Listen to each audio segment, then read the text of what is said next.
Attention, please. This is your official civil defense broadcaster. One of the greatest threats would be radioactive fallout. Uranium fever. Where fallout is heaviest, it can even kill those who have not taken proper shelter.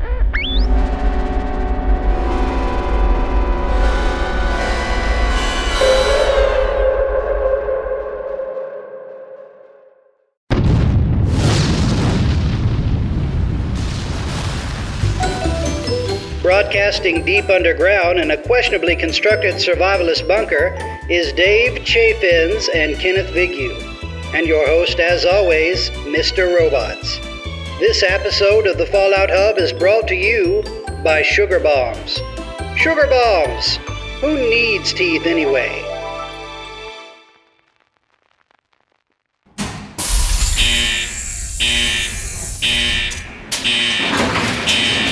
Hey, Ken, is that the vault door? It sounds like somebody's kicking it. Somebody else.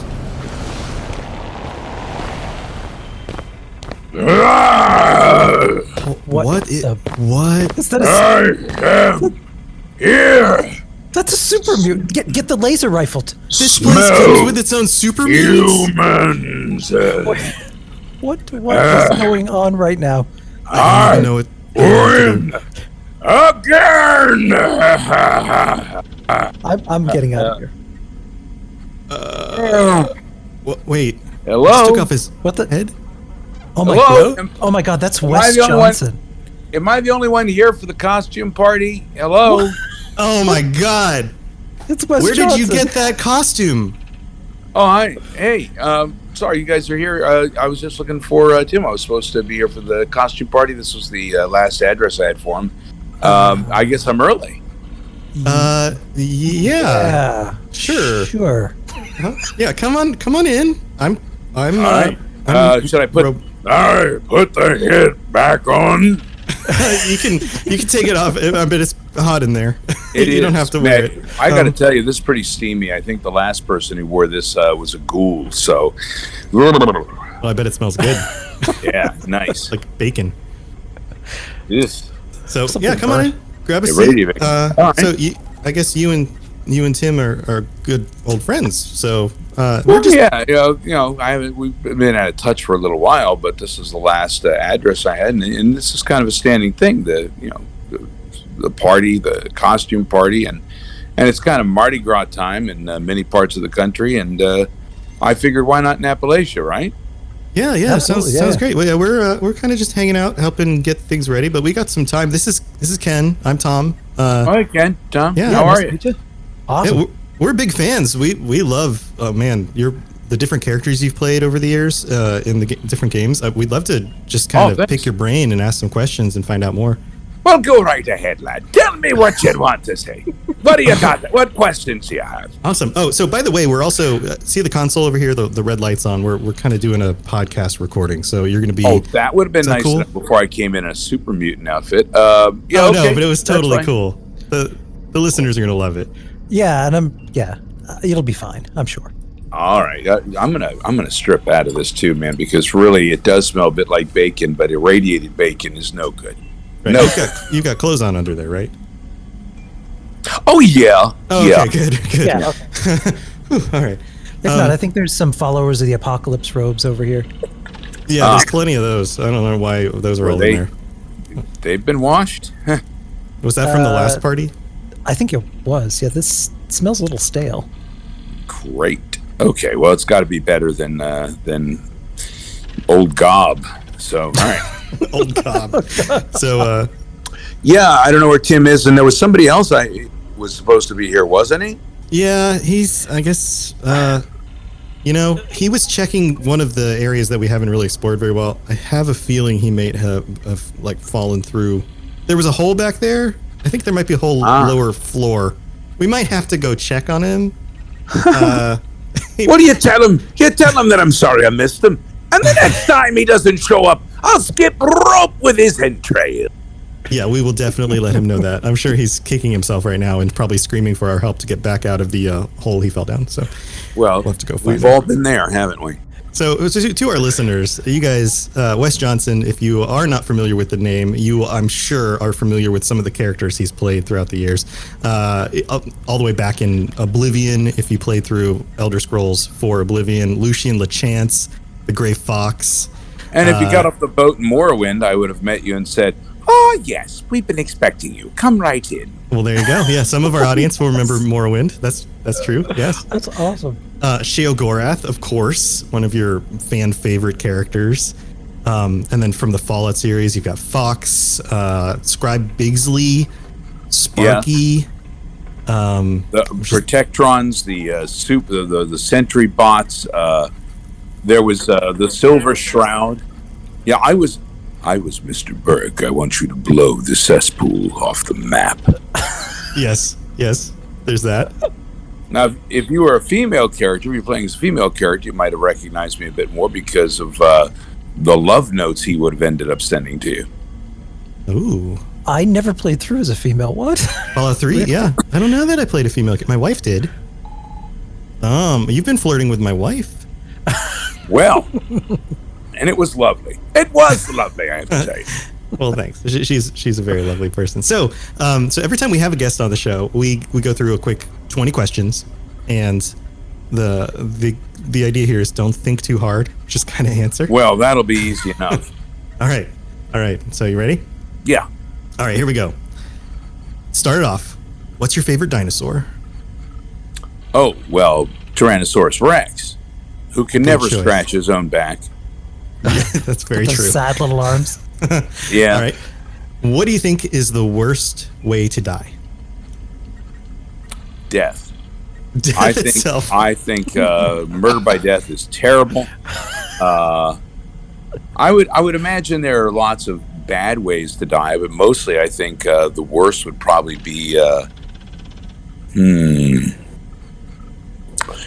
getting trapped in an elevator with oh my. Well, there are so many things. Put and the person you hate the most, being trapped in an elevator with them, and then having slowly starved to death while listening to them. I think that's a terrible way to go. That does sound pretty terrible. Unless you eat them, in which case, you'd live for a little while longer. True, but those same people have been leaving a bad taste in your mouth for years. Do you really want to go there? That's true. Or maybe that's just the right poetic way to go out. Yeah. No, the worst way to go out, I guess, would be being the person eaten in the elevator. Ooh, yeah, no. Yeah. All right. Especially if they're going like, okay, listen, we're just going to start with the leg. I'm going to let you live for a while. Right. Just cut off little bit by bit, and then, yeah. All right, so this segues really well to our third question. If you could eat only one food for the rest of your life, what would it be? Pot roast, which is what I had for dinner tonight. Oh, good call. But it has to be good pot roast. Fall off the fork, just so tender pot roast. Not the kind that people say is pot roast, and then you're like, you boiled your shoe, didn't you? Yeah. Tastes kind of like that leg of that terrible guy. Exactly right. Yeah. All right, number 4. Would you rather own a dragon or be a dragon? Probably own a dragon because, you have all the powers of the dragon if the dragon is your friend and does your bidding. And, you don't have to worry about trying to get into small doors. I can imagine cleaning up dragon poo is quite the task. Well, what you do is you just have them fly over your friend's house in their car. The guy and then you it's hate. not your responsibility, is it? That's one thing they never saw in Game of Thrones is where, the mother of dragons was like, well, I'm not going to kill you, but I am going to severely mess up your ride. Yeah. Everyone's worried about dragon fire coming down from the heavens, but dragon Well, poo, yeah. The other way around, I mean, that burns too. Yeah. First you poop on it, then you burn it. Yeah, give them a few minutes to marinate, and that's the secret of any cooking, right? All right, next question. How many zombies have you killed in your life? How many zombies have I killed? Counting the ones in the airport today? Sure. I would say a plethora. Is that a good answer. measurement term? That's a great answer. That is, yes. Yeah. All right. If you were on death row, is another food question. What would your last meal be? Last meal on death row. All you could eat pasta. So you just can't ever get killed. You just have to keep eating. Yeah, you keep serving, baby. Keep serving. Get it delivered from Olive Garden. You get those endless soup salad and breadsticks. Yeah. Yeah, they're hoping you'll fill up on the breadsticks, aren't they? Yeah. Totally. He fills up on the breadsticks, and that's the end of him. Make them carry me to the electric chair. No, I can eat another, I promise. That's called reheating your food right there. Yeah. And then you have pot roast. Yeah, exactly. You are pot roast. You are pot roast. All right. What's the last thing you did for the first time? Ooh. Probably attended Mardi Gras here in Galveston. Yeah, although we're not really attending Mardi Gras, but our window's right next to the street, and the music is so loud coming in when they're playing it, and we're imagining that's going to be our 3 a.m. But that's the first thing. Yeah. Yeah, it seems like Mardi Gras is attending you. It does. It does. You can feel it reverberating to your soul. Okay. What's your favorite smell? Ooh, my favorite smell: baby's hair. Oh yeah, the baby head smell. Now, a close second, by the way, is freshly ground coffee bean. I'm glad you didn't say freshly ground babies. Ooh, man, I hadn't even thought of that. So, Lucy at the Chance would love the freshly ground babies. All right, so what can you talk about for hours? Well, anything. I'm a chatty Cathy. Sort of like Lucian was when he came back from the dead. I can be a bit of a chatty Cathy. I love to talk about Doctor Who. Get me on Doctor Who. We've got 50 years of history to go on, and I can talk about any of that. A fellow Whovian. Ah, yes. Favorite Doctor, Tom Baker? Yes, absolutely. Yep. A friend of mine came back from England with a gift for me, and it was an autographed photo of Tom Baker. I was speechless.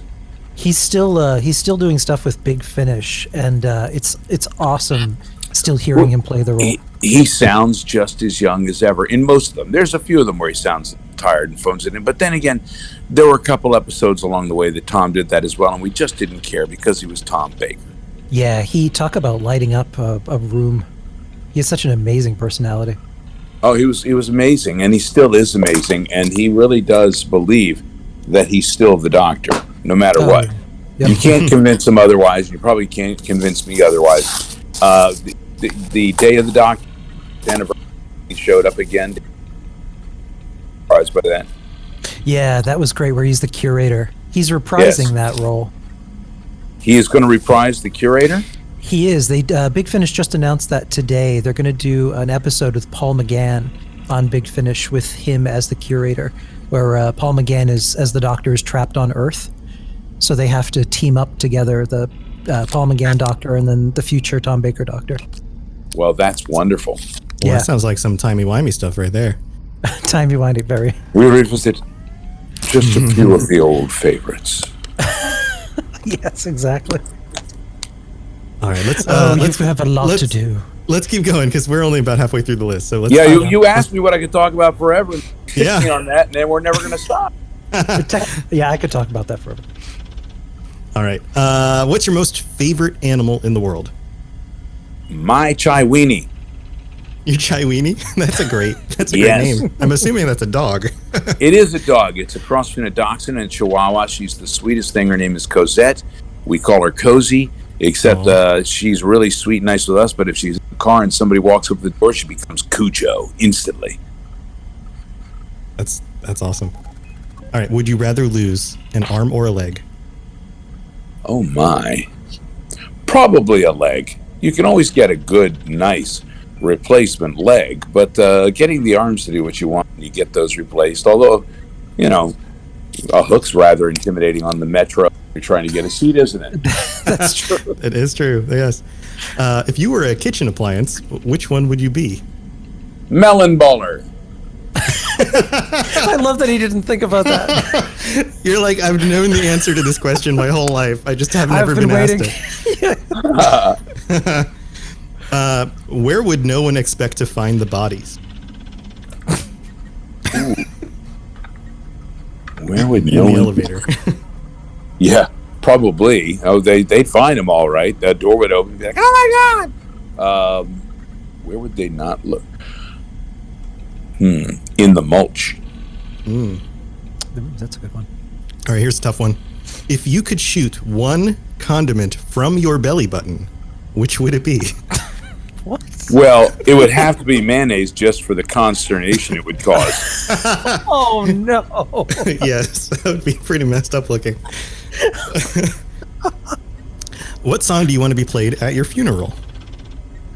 What a Wonderful World. That's a good classic Louis. Yeah, version. it has to be Louis. It has to be Louis, yeah. Yeah. Yeah, only though. I see trees of green, I see red roses too. Yeah. Yeah. I can only do that when I'm sick. It's all like in the throat. Yeah. Where do Nobody ever picks Barry White for some reason, and he's got that thing going. They don't want to see the coffin there and your waxy face, and it's like, we got it going, baby. Hey, let's get it on. Yeah. Yeah. We're gonna make love. Hell. All right. Four more questions left. Where did you hide the body? Oh, where did I hide the body? Over at I'd say Lowe's. At Lowe's. Yeah. Nobody can find anything at Lowe's. That's a very valid point. Good answer. Third to last. Do you want to build a snowman? Absolutely, just not in the yard that has a dog that the people don't pick up after. Too many charcoal eyes everywhere. It's like you're making a Hermaeus Mort, a stinky Hermaeus Mort. Yeah. Yes. Second to last. How awesome are your pajamas? My pajamas are the best. I got the answer. flannel kind of overshirt that hangs down like an Ebenezer Scrooge kind of thing, although it looks like Scrooge/lumberjack, and then the flannel pants that go with it, and it's awfully comfy. People come to the door and they don't even mind you're still in the jammies. They're just like, oh, you look comfortable. So, yeah. Perfect. Last question. On a scale from 1 to 10, what's your favorite color? Infinity. Brilliant. Bonus question. How do we get a job working for Bethesda doing voice stuff? No, you don't have to answer that one, but that would be amazing. Well, welcome to the show. It's grown different over the years. It truly has. I started off going through a casting agent, and now it's going through places like Blind Light in Los Angeles, and video game voiceovers have changed a lot over the years. It truly has. I think that it's because they're putting so much money into the games these days. It's like making a movie. Yeah. Yeah, definitely. Yeah, with multiple endings, and that you control yourself. Imagine if you were given a controller and sent into a movie theater and were able to try to control what you saw up on the screen. First of all, with so many people with controllers, that movie would be a mess. Yes. Come to think of it, I've seen some movies that it looked like that's exactly what they did, but that's what video games can provide to you. Is totally. a movie experience, but one that will also keep playing in your head. Let me ask you a question. How many times have you played a game and you think you're going to get in there and play just a little bit of a half an hour? Next thing you know, the birds are chirping the next morning. Your day is completely toast because you spent the entire night up. And when you finally do get to sleep, you dream in that world. Oh, yeah. Yeah. I've done that with both Skyrim, all of the Fallout games, and BioShock 2, to be honest. It's the best. It really is. I mean, and that's what video games are able to tap into. They tap into your imagination, and they tap into an integration of your theater of the mind in your imagination so much more effectively than a lot of other mediums. Yep. So that, I think, right there is the difference between really a movie or a video game. Yeah, you're preaching to the choir. We are very, very much, if it comes to playing a game or watching a movie, almost all the time I will play a game rather Would than watch a you movie. like to play a game? Yes, please.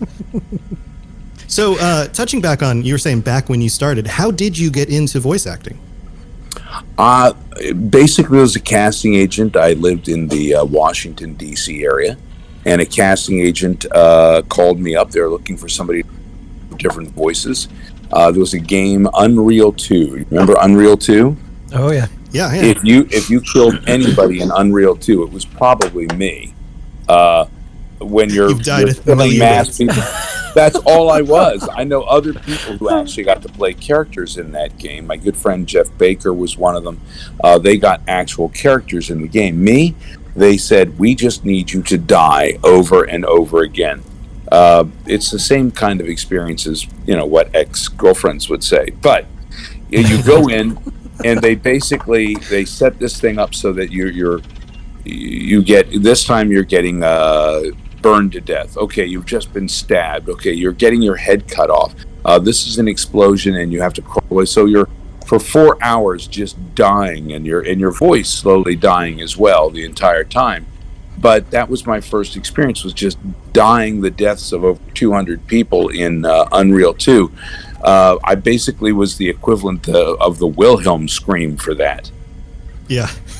And so they started calling me for other things, and I did get a call for Morrowind, and I showed up for Morrowind, and they brought me the photograph of just one of the characters that we were voicing, and that was Sosia Sergala, who was the guy who greets you off the boat, who was an older wizardy kind of guy, and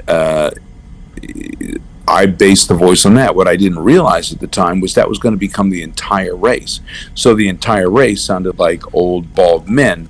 And I believe Todd Howard was actually directing at the time, the voice acting at that.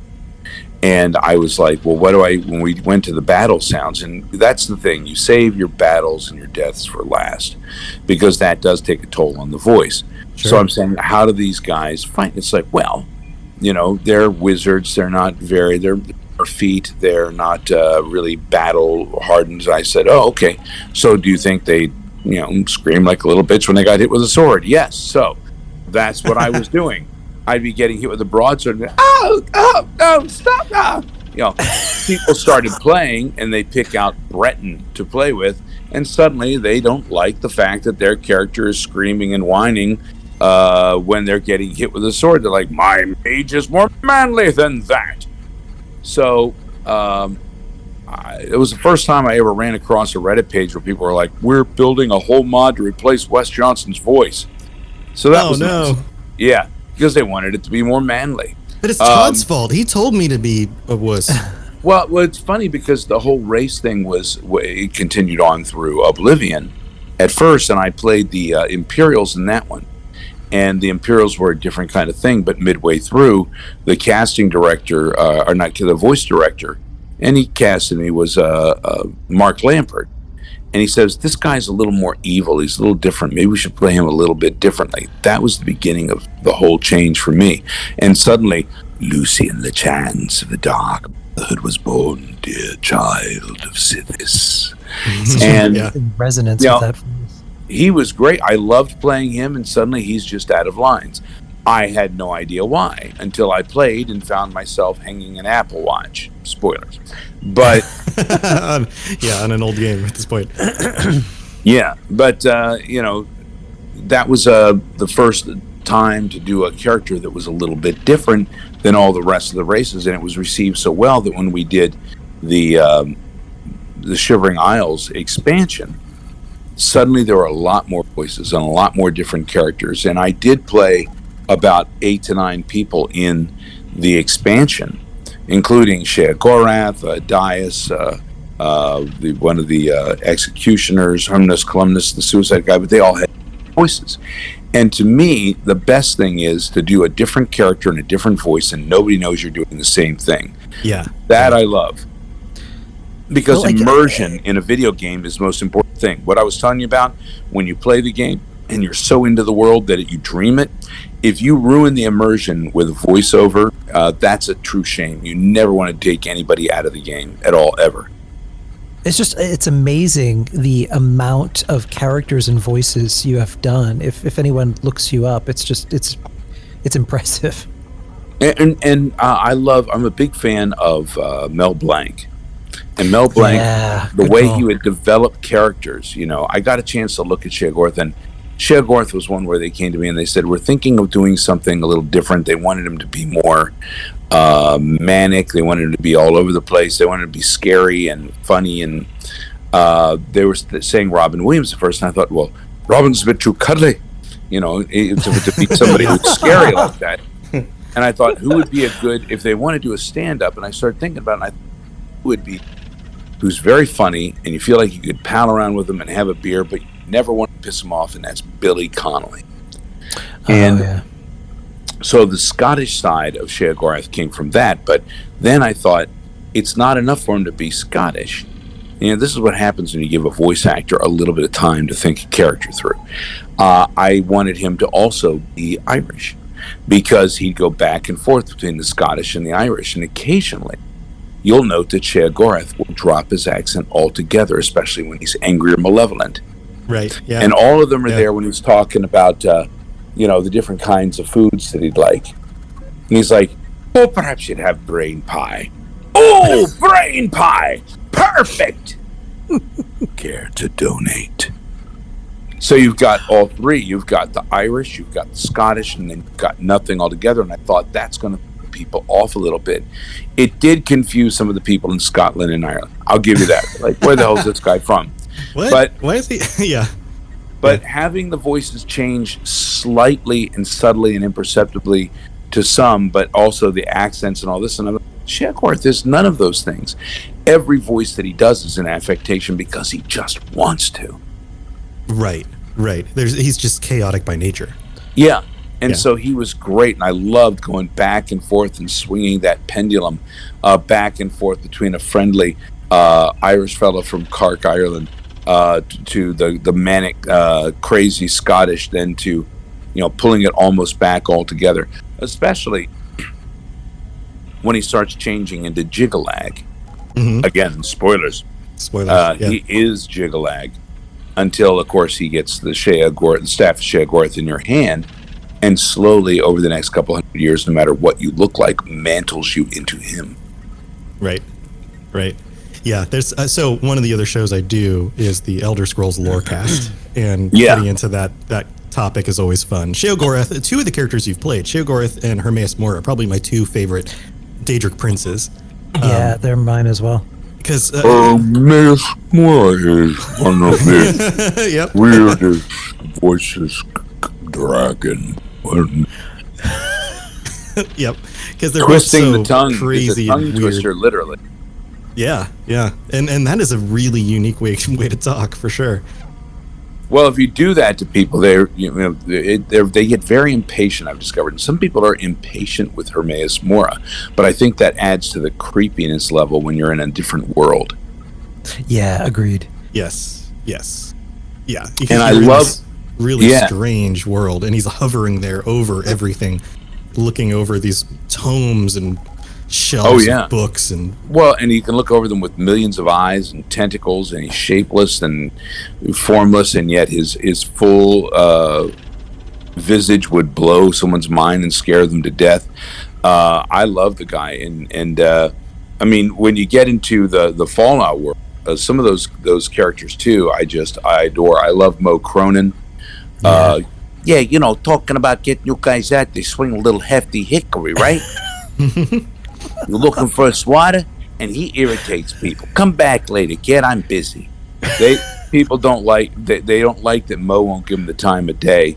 I remember going on to YouTube. Someone sent this to me, and it's like the title of the video was "Killing Mo Cronin," and someone decided they wanted to send it to me, and it's basically somebody killing and dismembering Mo Cronin. And I locked the doors that night.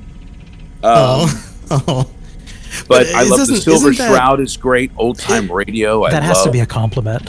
Yeah, isn't that a justification that you did a good job, that you get any sort of emotional reaction out of somebody?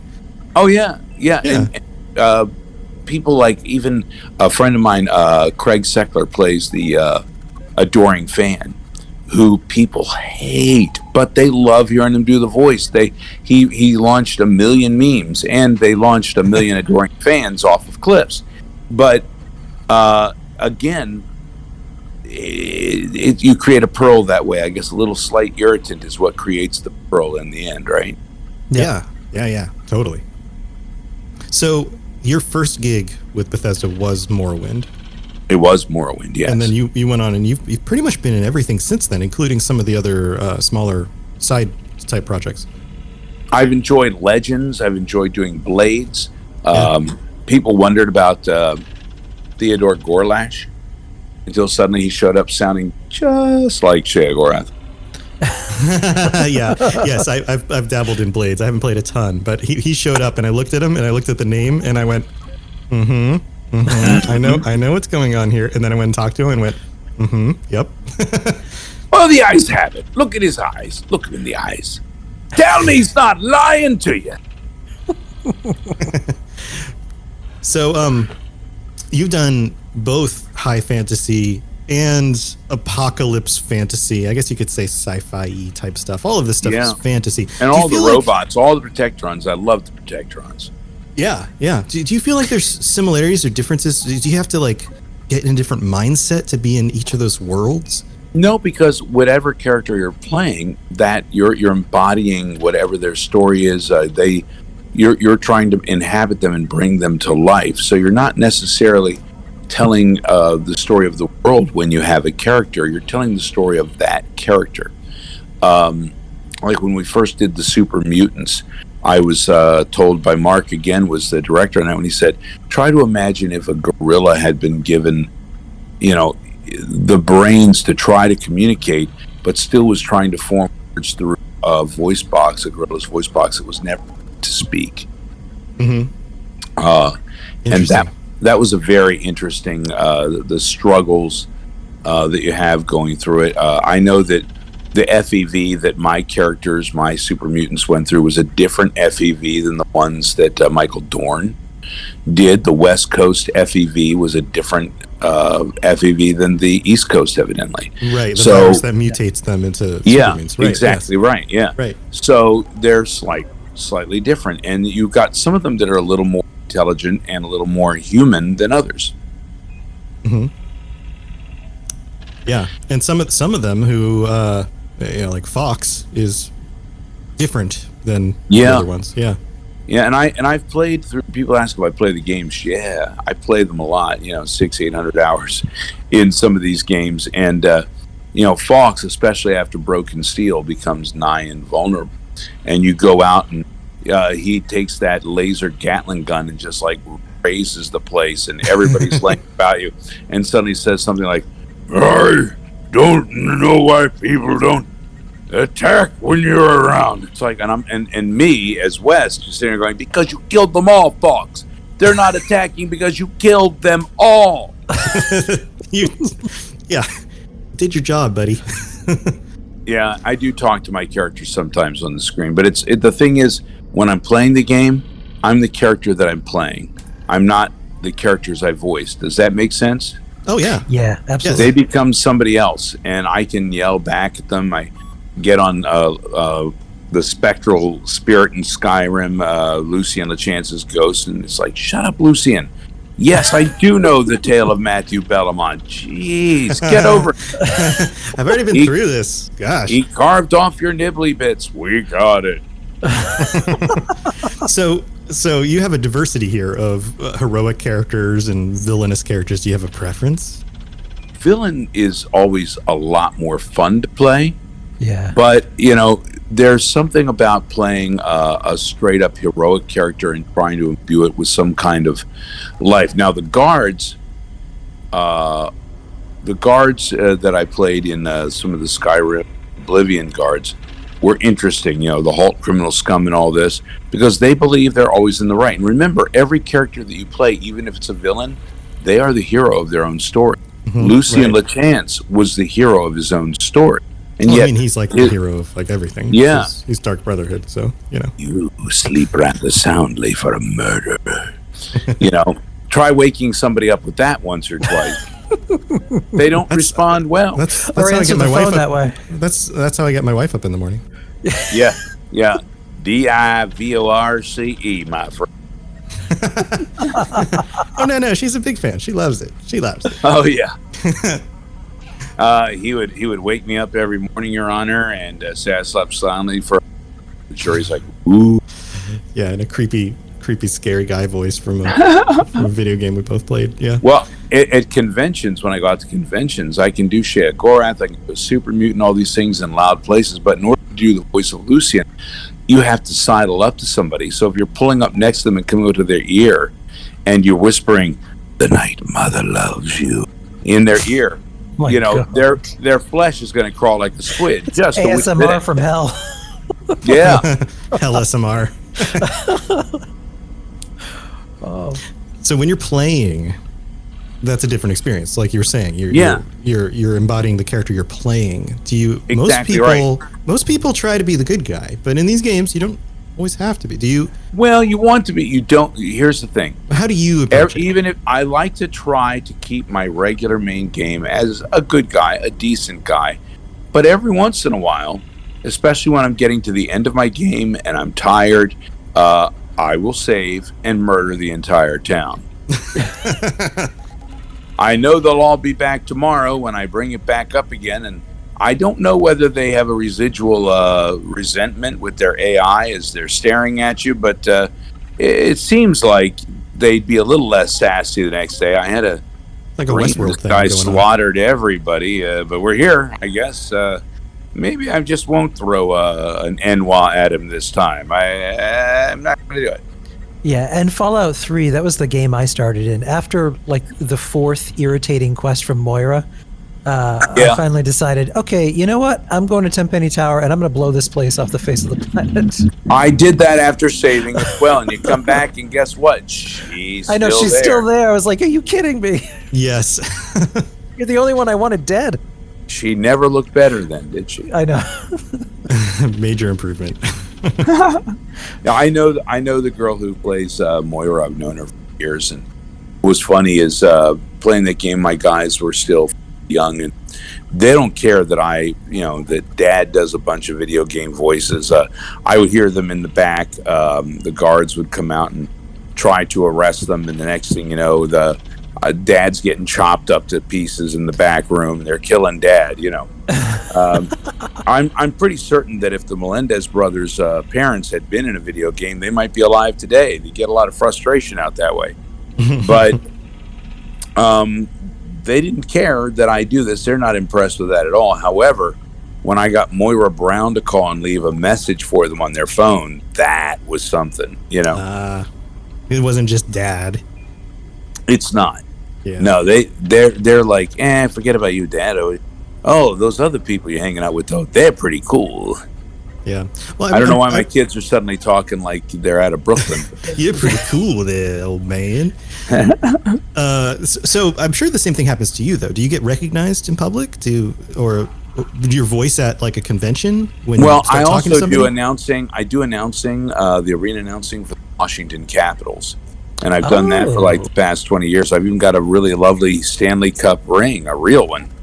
And, so the people who follow the Capitals will recognize me sometimes in public. And then my family all walks the other way. I used to do radio. Before that, I was on a morning show around town in D.C. I worked with Wolfman Jack for a couple of years. Oh, wow. I was on the air for a while. I was Wild West back when my hair was a little longer, and I had a motorcycle, and just gotten together with my wife, and we were out after a show, and these two young girls with stars in their eyes come up and they go, "Oh my God, it's Wild West." And my wife sees them come up and they're all jumping up and down. She goes, "Yeah, I've seen them pooping." And the starry look just fled from their eyes as quick as you can say, "Oh my God." At first I was a little embarrassed, but then later I thought, well, that was particularly brilliant. Yeah. He's just a human, just like the rest of us. She was ready for that to not happen that evening and to move on and have a nice evening. And they gave us our space then. It's like, if you get starstruck, don't worry about it. Everybody poops, right? Even George Everybody Clooney. poops. George Clooney has been known to wish that he had brought along the poopery when he's walked out of a restroom or something like that. It's like, well, The poop. I got to tell you, that sure didn't smell like the sexiest man alive. I don't know. Well, you can't be sexy all the time. Yeah, we're going to get a cease and desist now from his lawyers. Mr. Clooney does not defecate. He has been known not to.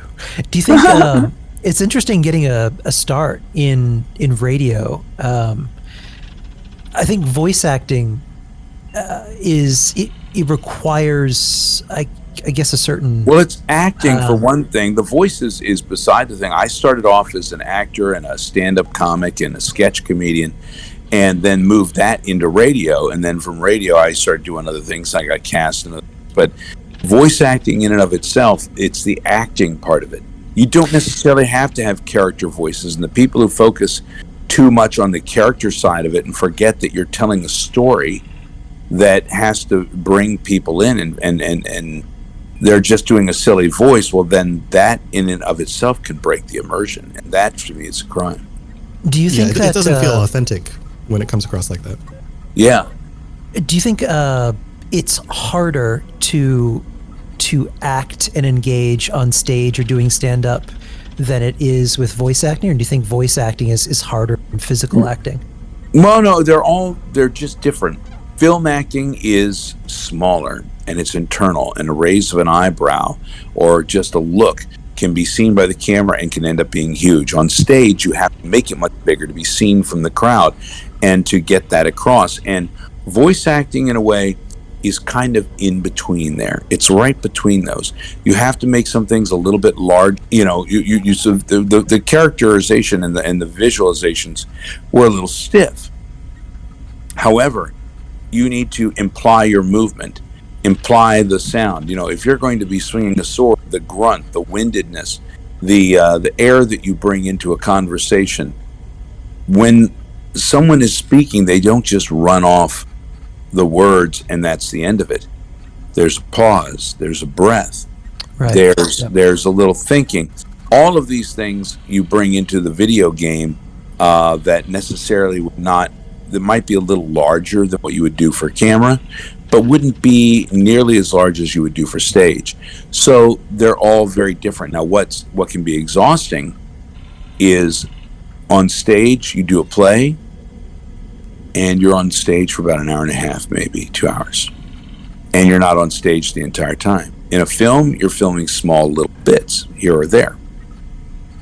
Stand-up, at the most, you're doing like an hour set. Sometimes you're up there 15, 20 minutes. Voice acting, a 4-hour session where they come in and hand you like a ream of papers that looks like a phone book. And you're doing every possible combination of line that this person would say so that the AI would kick in and react to whatever you're doing. That's a 4-hour performance. So that in of itself can be exhausting, especially when you finish it with all the different deaths. Okay, this time you're covered in molten lava, but you're also being bitten by iguanas. Go. Mm-hmm. Yeah. On the previous interview, we asked how many chickens it would take to kill an elephant. Ooh. That just made me think about that. With a tremendously sized gun. Chicken, that's a really good shot. Yeah. Just pulls out a shotgun. The elephants are translate what they say, hearing them go, "Look out, he's got a gun," or "He's got a knife," or "a broken beer bottle." Elephants are on the lookout for chicken, and again, mice. Mice have been known to carry switchblades. That's why they're afraid. I feel like this is a Far Side comic in the making. Really sinister looking chicken. Yeah. Aiming at an elephant. So you've done so many different roles, so many different characters in these games. Is there aside from ESO in general, is there a role that you were gunning for that you were just like, I wish I had gotten that? Well, I would have liked to have done Parthenax, but I mean, Charles Martinet did such a great job with it. Parthenax. Yeah, it's amazing that he does Mario. Oh yeah, but the thing is, I've met Charles, and he can do all sorts of different things, but he'll drop that Mario in a hat, man. Yeah, you're talking to say, eat some Mario. It's like, okay, it's Mexico. Yeah, he's great. He's great with the fans. I would have liked. I mean, some of the roles in, especially Oblivion, I played a number of the roles. I voiced a number of them, and then they'd bring other people in and they mixed it up. Like I was Mark. I played Joffrey. I did Vincent Valtieri, and they decided Vincent Valtieri. Ralph Cosham also voiced Lucien LeChance, and those voices are out there somewhere. I loved Ralph Cosham, by the way. I could listen to Ralph Cosham. I'm so sorry that he's gone. He was a hero of mine. It was lovely. But as far as roles that I did finally get to play a dragon in Blades. That was fun. That comes around.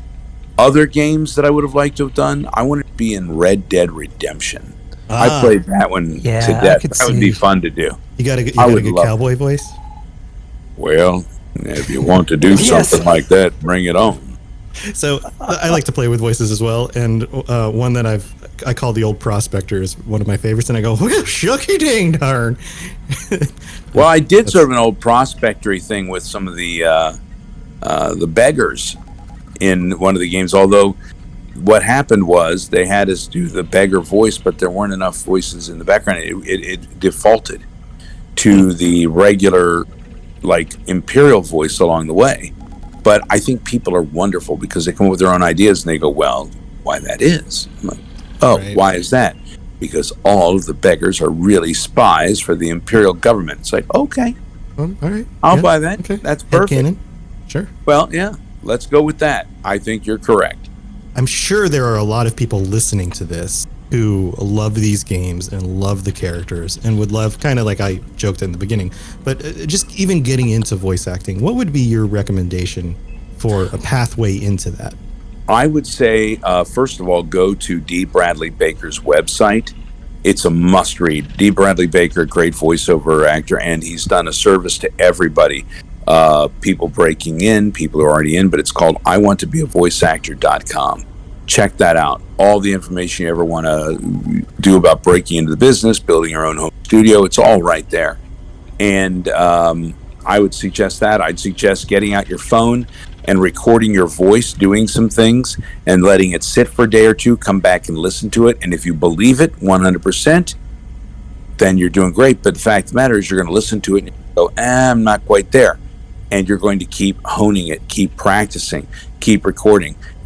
All of us have the time where we had recorders when we're growing up and we're building our own little radio shows and radio programs, and I'm no different. I used to do that all the time, and it ended up paying off. I did a daily comic strip for the Washington Times, so all the times that my teacher said Wes should stop drawing cartoons on his papers, it'll never amount to anything. There we go for that. Wes has got all these characters in his head. He needs to focus on other things. Well, look at this. Ha ha. My thing is follow your dream, follow your heart, but let your head give you directions. Do you think it's interesting now because podcasting, and specifically storytelling podcasting, is bringing back kind of what is a second generation of the golden age of radio in a different format. There's some, like, I got into podcasting from listening to the No Sleep podcast and Limetown and the Black Tapes that had these really rich stories with sound and really amazing voice actors.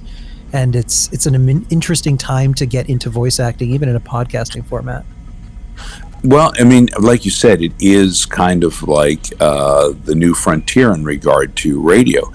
Mel Blanc used to be in there. Have you ever read Mel Blanc's autobiography? That's Not All, Folks. No, it's wonderful, and he did a service to all voice actors when he went in and he was trying to get a raise, and they said, we won't give you any additional money. He said, well, would you give me a voice credit? in the movies. They said, fine, that's not going to cost us a thing. Smartest thing he ever did, because people suddenly realized vocal characterization by Mel Blanc, and he started getting work in radio, and tons of work in radio, and everybody was calling him. He'd go from one studio to the next in the golden age of radio, and was never out of work. I would have loved to have lived during that era. I did get to see his grave out in LA when I was out there. It's at the Hollywood Cemetery. And I walked up to it, and it says, "That's all, folks," on it.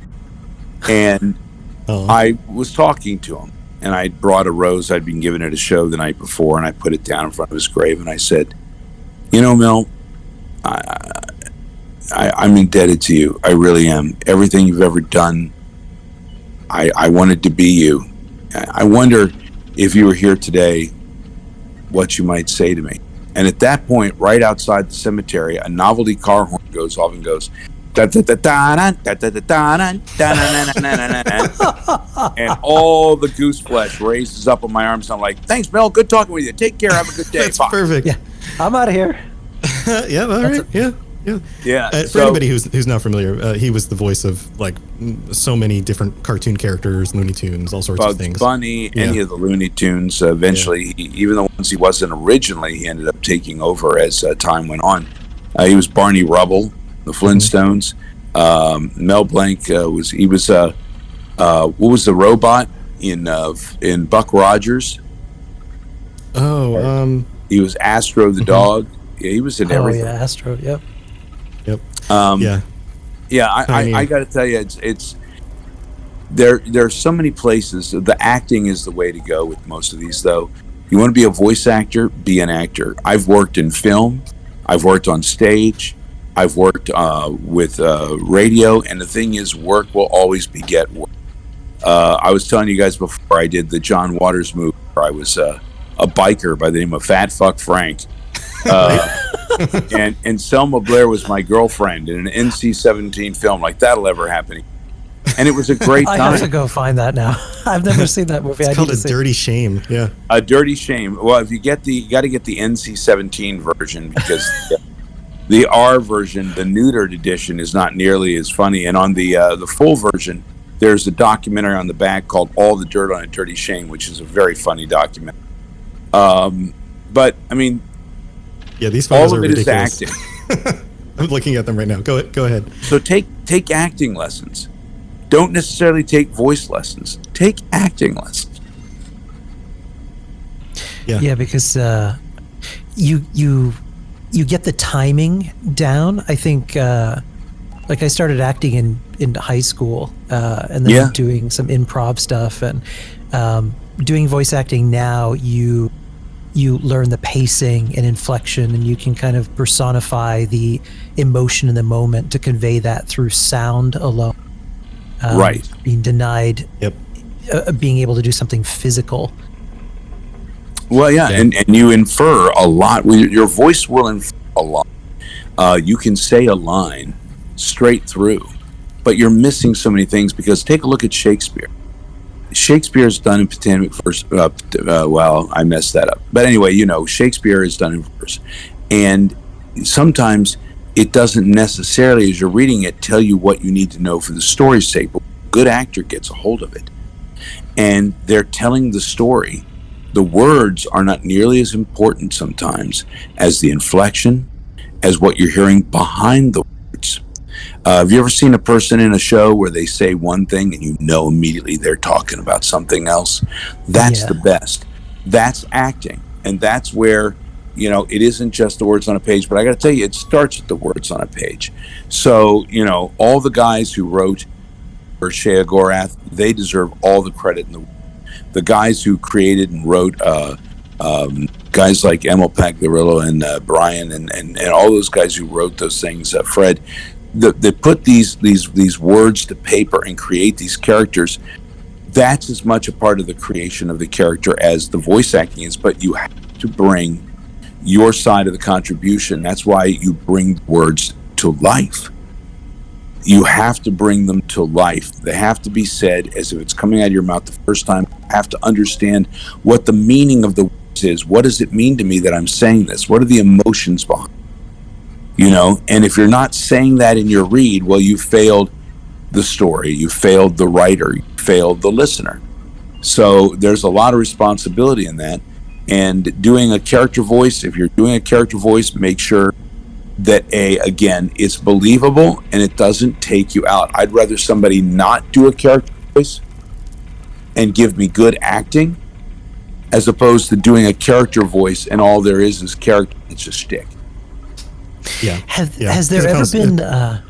Oh, sorry, Tom. Go ahead. I was going to say it feels hollow when there's no actual emotion and acting underneath it. Well, it becomes shallow. It's like a scythe, you know. Yeah. And you don't.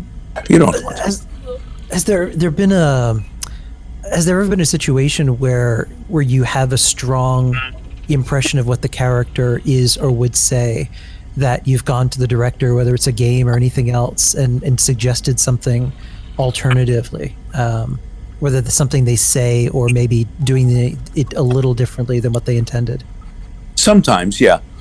And it depends upon the director, and it depends upon, how married they are to the things. But there's some who'll say, okay, dude, that's great. It's an interesting idea.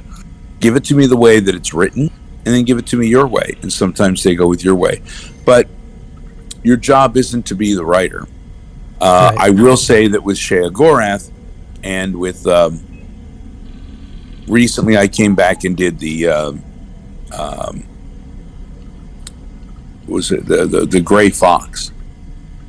And the Gray Fox had certain catchphrases and certain ways he would say things, and in the new writing it wasn't there. And I said, may I add some of these little things here that make him more the Gray Fox? And they said, sure. Other times you don't have to do that. Other times it's all right there. Sheogorath in Shivering Isles was a brilliant piece of writing. All of that is there. All of that. And it's amazing what people grab a hold of. The cheese line is just a small once-off, toss-off kind of line. Half the things Sheogorath says are toss-off lines. And to some people, it resonates with them. It becomes such a part of the character that it becomes, a memification of it, Right. Everything's about cheese now. Yes. It is. The day that Sheogorath becomes lactose intolerant will be a very sad day in the Shivering. Oh, poor guy. But, that's just as good if you don't like cheese, right? I came late to the party, so I only started playing the Elder Scrolls with Skyrim, but being in the mind of Pelagius and being introduced to the character was so memorable. That character, the voice stands out so distinctly from any other voice I had heard in that world. Oh, thank you. Yeah.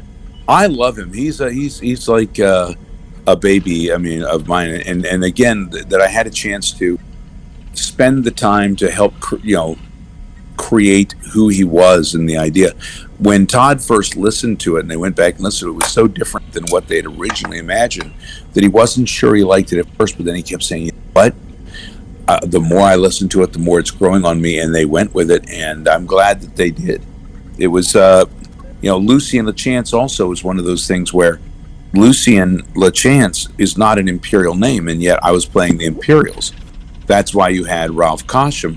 But Ralph Cosham, I can't imagine anybody else playing Vincent Valtieri. Can you?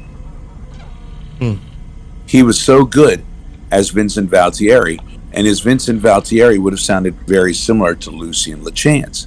Yeah. But Lucien LeChance didn't sound similar to the Imperials. He was a different kind of thing. And you never can tell what's going to happen. You can lay down a number of different voices, but until they put them in a game and see how they play and how they sound and how it works, then you don't know whether it's actually going to be there or not. And to me, when I first play a game and I hear my characters come up, I want to see how they work and fit into the scene. Right. In Skyrim, did you murder the Emperor? Oh yes. Oh yeah. Well, totally. That was me, and I don't mind you. I don't mind you killing me. I only don't like it if you kill me before you let me speak. No, I'm pretty sure I went through all the dialogue in order to catch it all, and then. Were you able to, did you avenge him as he requested? Oh man, it's been years. Did I? This is one of those things that in the middle of the night I'm going to wake up and be like, oh yes, I remember that now. Tell me you went back and got payback for me against Alexander. I think I did. I think I did. Yeah, I'm pretty sure I did. I was like, at that point, I was like, well, if I'm going to kill the Emperor, I might as well just, yeah. Yes. I wanted people, when they killed him, if they listened to him, talk to him for a few minutes, you kind of feel bad about having to do it. Yeah, yeah. And, yeah, there's and definitely... as the Dark Brotherhood quest, I think that's kind of rare. You really feel bad about the people you have to kill, you know? Right, right. You're supposed to be just this agent of, you know, ending Sithis. The whole Dark Brotherhood was so creepy with the original Dark Brotherhood with that Emil Pagliarillo wrote was wonderful. So what was that one? That was Oblivion. That was, yes, okay.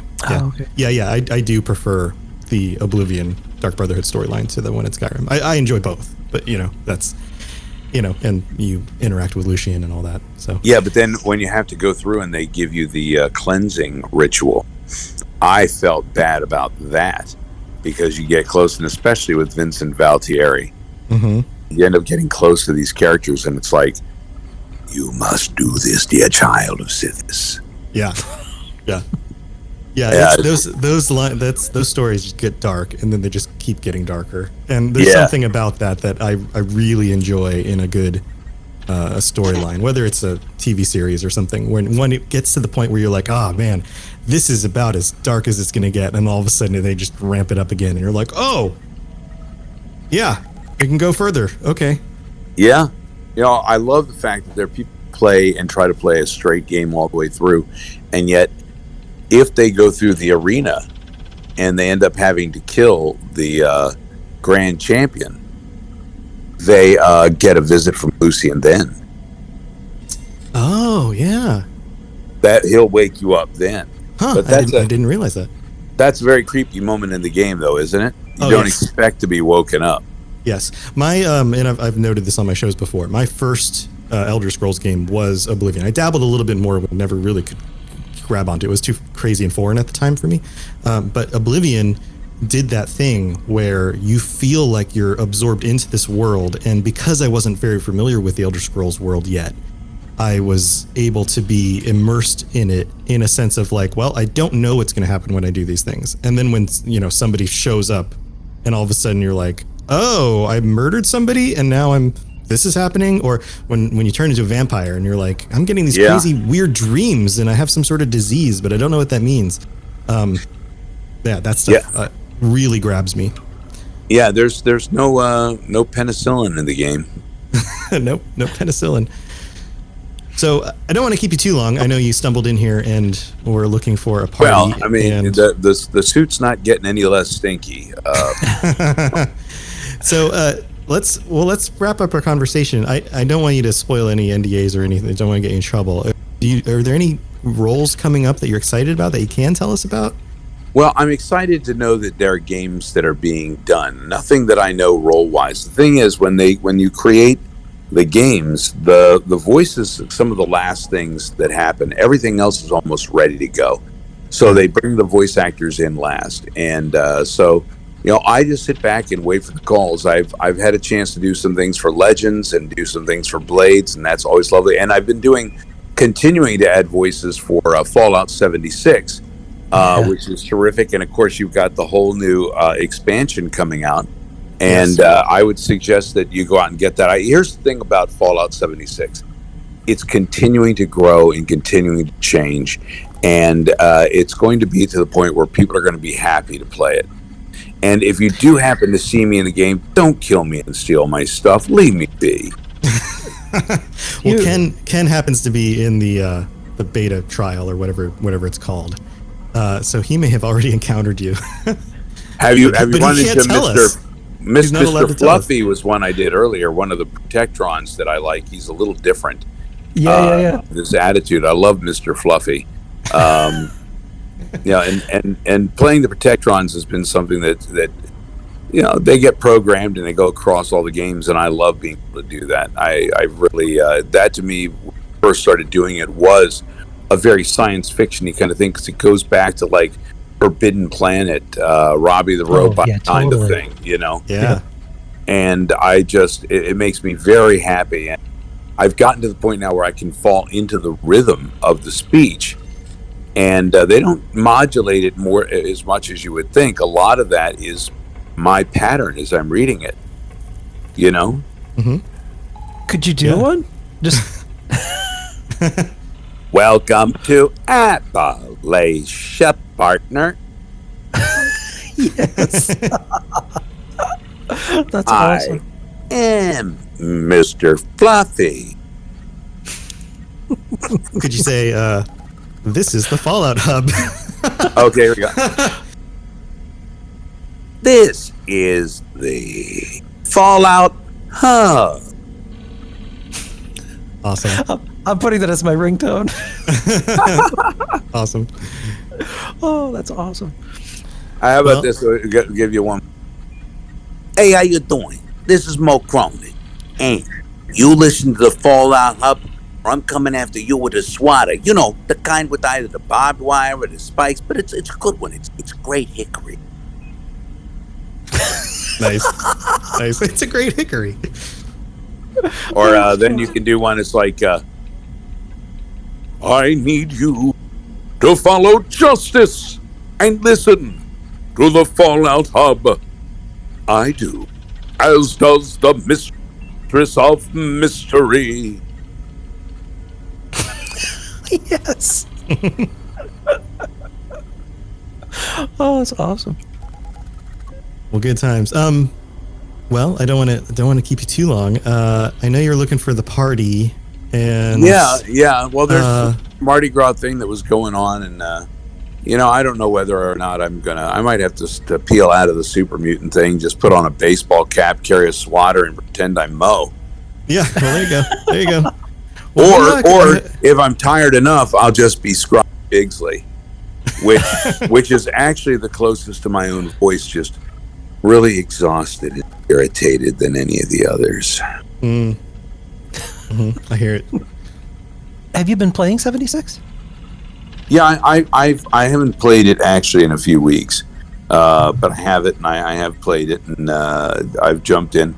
The last time I went in, I got bumped out, and as I tried to go back in again, somebody immediately, I came up and I showed up, and suddenly it's like, you need to eat and drink. So I'm sitting there eating and drinking, and this guy comes up and cacks me and steals my stuff. It was just, oh, I want to find these people. And once I was talking to the protectrons, trying to shop with them, but what I was really doing was listening to the interaction, right? Mm-hmm. Yeah. Because I'm the protectron. So I'm listening to the interaction. Now it goes, and there's some guy behind me in power armor who keeps shooting around the wall because he wants me to get out of the way because he wants to get in there ahead of me. And it's like, stop being a dick, man. I'm talking to myself. Leave me alone. Yeah, I've getting in the middle of my own conversation. I'm trying to critique myself. God, do you know who did Graham? I thought you may have done Graham in Fallout 76, but he's not credited anywhere, so I didn't know if it was you or somebody else. I don't know if it was me. There was one character I did. What does he do? Oh crap! I gotta make the room. Hold on. Graham is he walks around with Callie Moon. He's in Fallout 76. He's a super mutant vendor, so he's the only one. So I didn't do that one, and I'm not sure if Sean did either. Yeah, I was curious to see if that was you, but no, I did. Mostly in Fallout 76, I've done mostly the protectrons. I did do a human guy at one point that was on a holotape, but from what I understand, that didn't necessarily make it to the final. Those are take a look at this. I'm sending you a picture. That's my Wabajack and my Staff of Sheogorath leaning up against the wall. Oh, look at that. Yeah, I discovered I was walking around MagFest with that. And you would think that if you're walking around with a pointy stick with an eyeball on the end, people would get out of your way. But they weren't. They were just kept walking. And these four guys walking down a hallway. This is good. I took a picture with this one guy at a con recently, and he was dressed up as the Zoom rapping version of Sheo. Oh, nice. I let him hold my Your stick. I let him hold my stick. I think there might have been a better term, but sure. There's Dave. Hi, Dave. Hey, Dave. Wes, how are you? Thank you for coming on. Yeah. Well, it's been my honor and pleasure. Well, Thank you. I'm glad to have a fellow Caps fan here. We got to represent. Well, yeah. I'm not wearing my Caps ring right now, but it took me 18 years to get it. I'm pretty happy with it. I'm glad you got to jump in here. Ken and I were like, oh my God, Dave's going to kick himself. Oh. This picture, I'm sitting here. I have a swatter at home and my water jacket. Now that is a mad god that you do not want to mess with.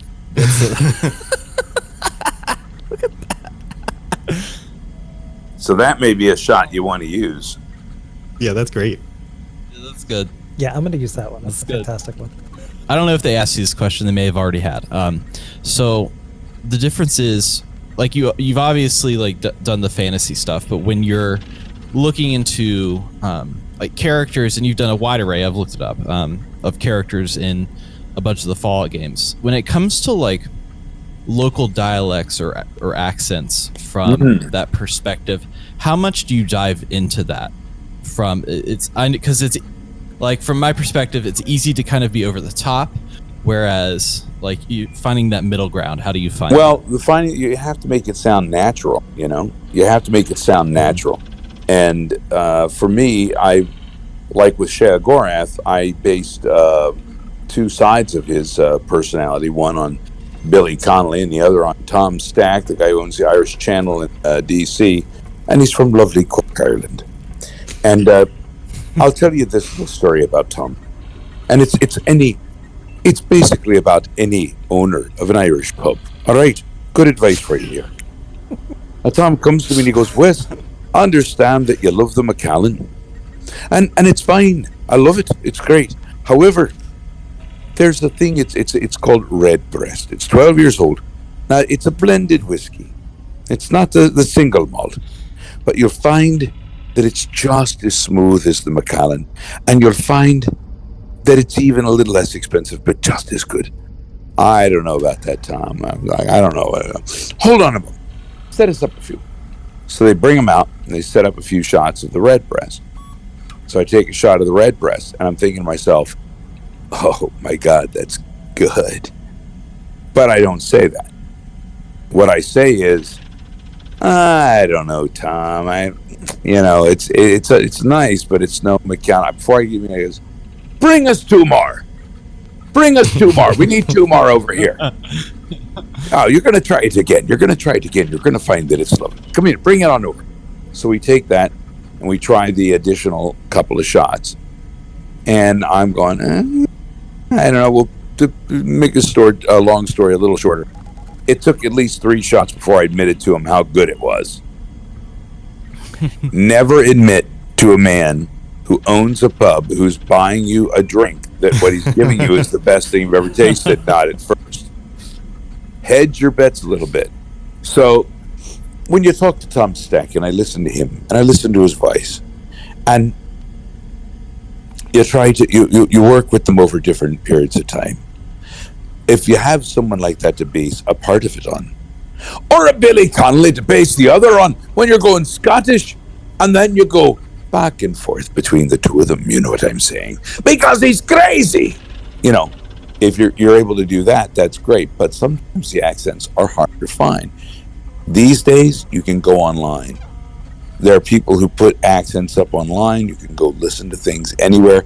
It's so much easier than it used to be before the advent of the internet.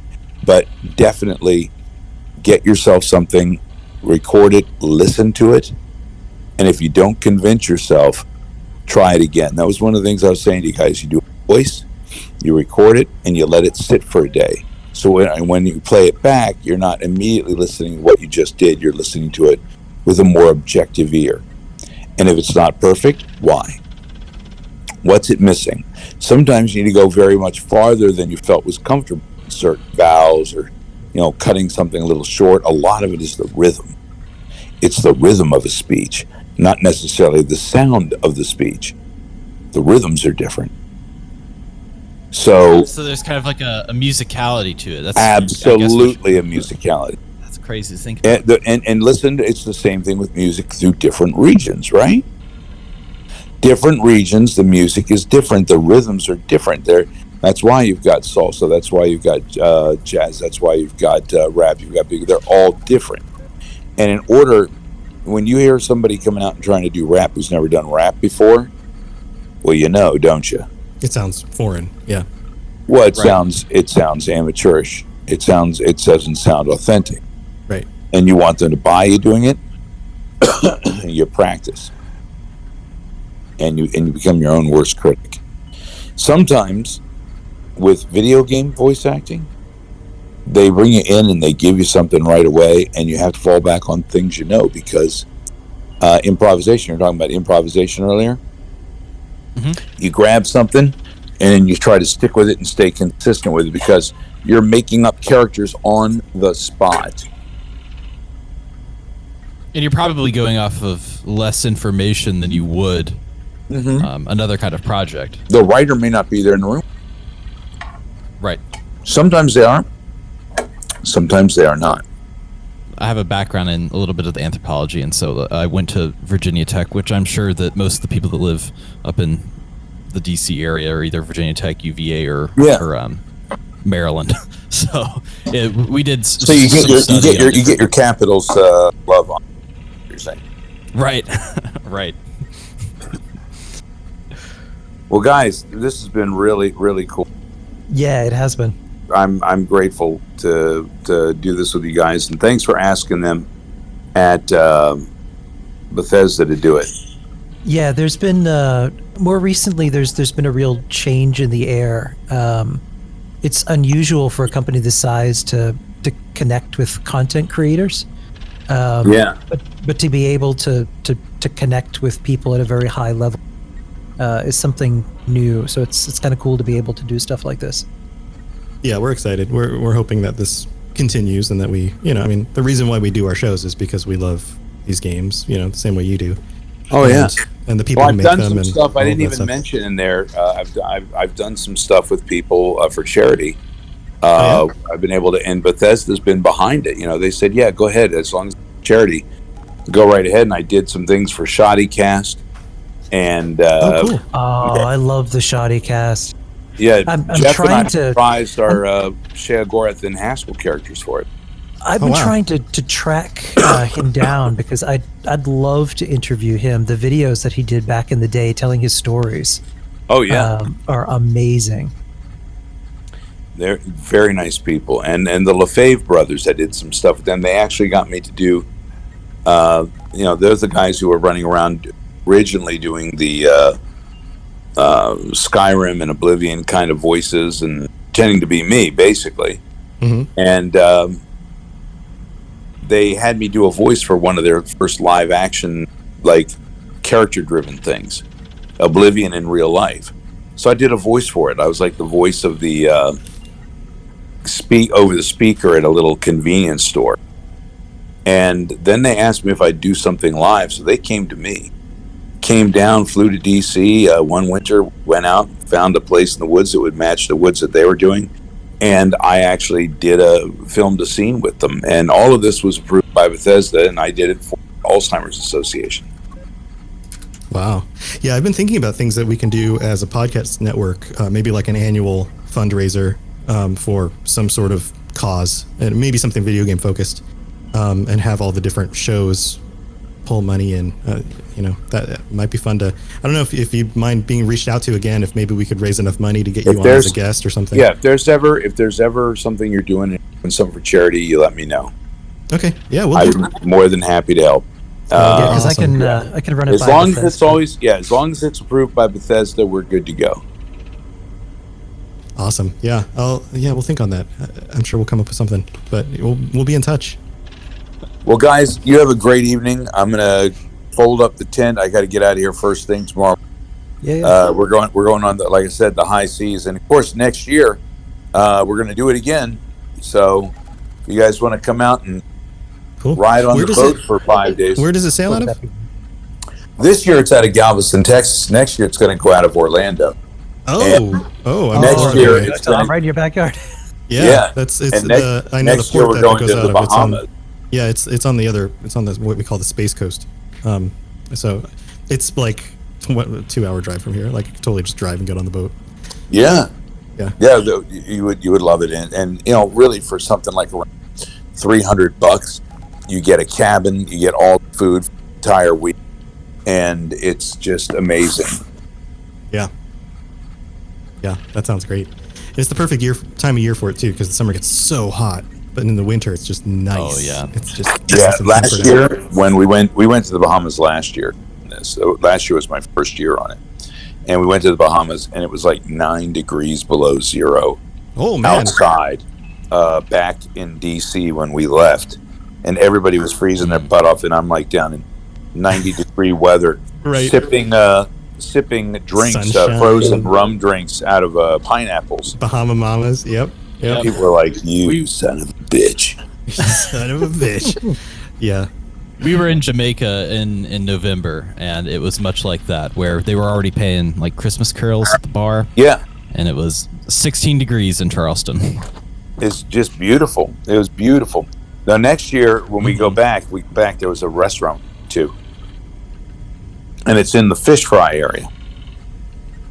And it's called O Andres. And the food portions are huge.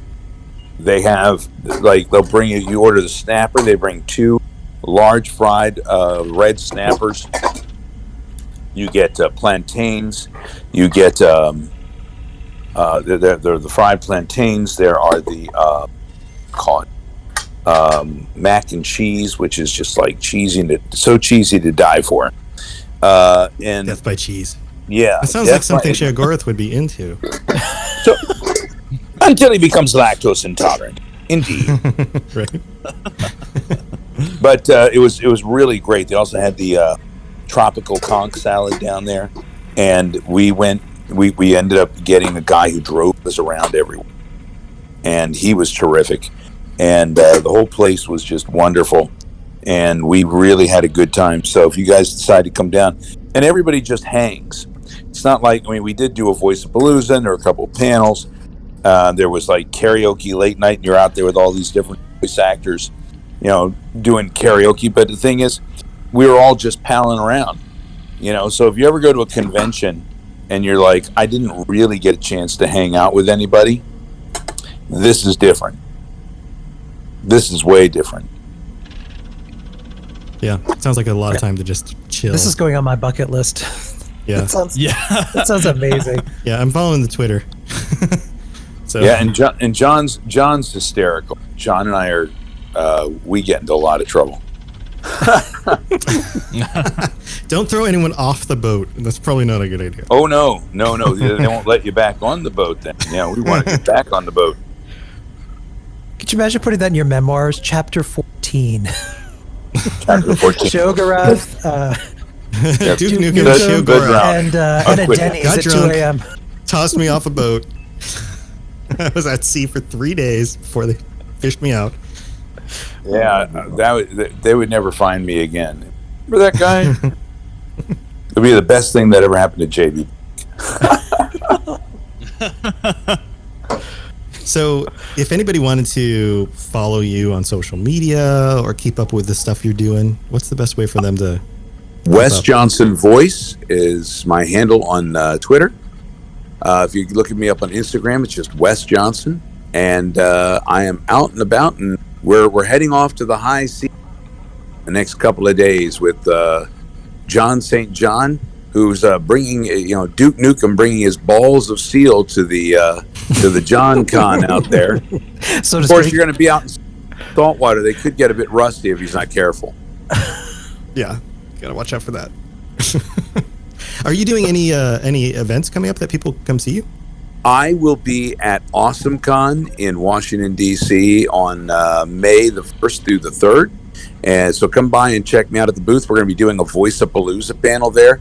We're doing one Voice-a-Palooza panel, which is great. We do movies and old-time radio and all sorts of things. We create a video game from scratch based on your suggestions. We're doing that at NotCon over the next few days. We'll be doing that this upcoming Wednesday out in the middle of international waters, so we can break all sorts of laws. But we'll be doing it again where people can actually get to, this time at AwesomeCon. And there are others that will be happening after that, although I do know that if you do want to go to see an AwesomeCon, I mean a NotCon, it's going to change the name a little bit, but the con at sea with video game voice actors will be happening around this time again next year. So maybe you guys can come out and join us, get a cabin, we'll swim with fishes, we'll snorkel, then we'll go eat the same fishes. It'll be great. Wow. Do you know when tickets go on sale? March 1st, they're going to make the announcement. The website for that is jsjnotcon.com, and that may change. So I'd go in there and sign up now just to get any information. And AwesomeCon is awesomecon.com, and that's going to be terrific. Speaking of Doctor Who, Christopher Eccleston and Billy Piper are going to be there. Oh, I'm going to be very excited about that. And you know who else is going to be there? Michael J. Fox, Christopher Lloyd, Leah Thompson, and Tom Wilson are all going to be hanging out together. That is awesome. Yeah, who wouldn't want to hang out with them, right? I got to meet Sylvester McCoy is my second favorite. The He's Seventh terrific. Doctors. He's a great actor. He's a lovely man, really amazing man. Just a really great actor, and I got to meet him and hang with him for a little bit. Well, I know that John Barrowman's been at a number of these awesome cons, and if you've not seen John Barrowman, who's Captain Jack in person, buckle down, batten down your hatches. He's hysterical. John Barrowman and it's out of is control. Captain Jack. Like, that's not acting. That's just No, John Barrowman. that's who he is. That's who he is. I have a great picture with him and David Tennant that we did there. I got a great picture with Stan Lee one year, which I still love dearly. And William Shatner.